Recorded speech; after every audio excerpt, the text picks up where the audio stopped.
Welcome to Flowbase Co. Let's see how to use the homepage of the project dashboard over here.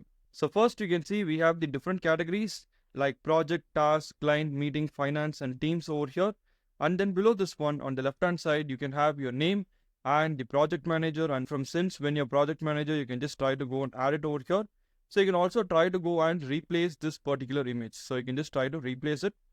So below this you have hi Thomas and then welcome back.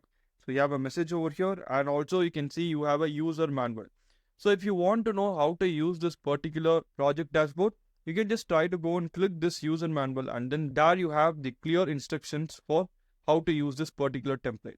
Then below this you have the calendar, that's this month calendar, and then the today's agenda. You can also try to like take some notes or list over here, and then you have some shortcuts like different buttons are over here. So now we'll come to the center panel over here.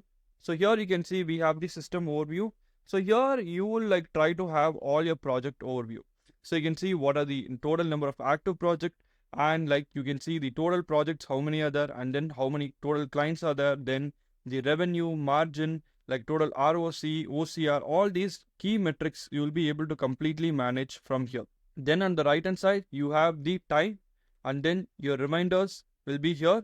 So you can see you have the different alerts over here, the weekly updates, daily updates, automatically you will be able to completely get it over here. Then you have the expenditure trend.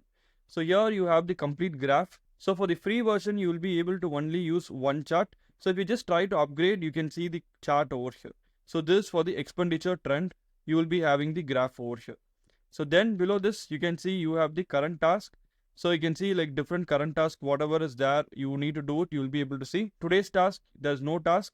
So if we just try to go to overdue, you can see how many tasks are overdue and how many days are gone. So that also you'll be able to completely track from here. So then below this, you can see you have the project overview. So here you can see the complete project overview, like how many have not started, how many have like active, how many are like on hold, completed, all these status you'll be able to completely see it over here. Okay, so this is the complete about the home page. And also on the right hand side, you have the different like shortcut buttons like to create a task, create a project, objective, everything you have. Below this one is you have the menu. So the complete navigation you can try to do it. So you have like projects, task, objectives, issues, then you have ideas, document, finance, clients, meeting, teams, analytics. All these are different categories, and then you have the complete navigation. You will be able to do it from your home page itself. So this is the home page of the project dashboard what we have.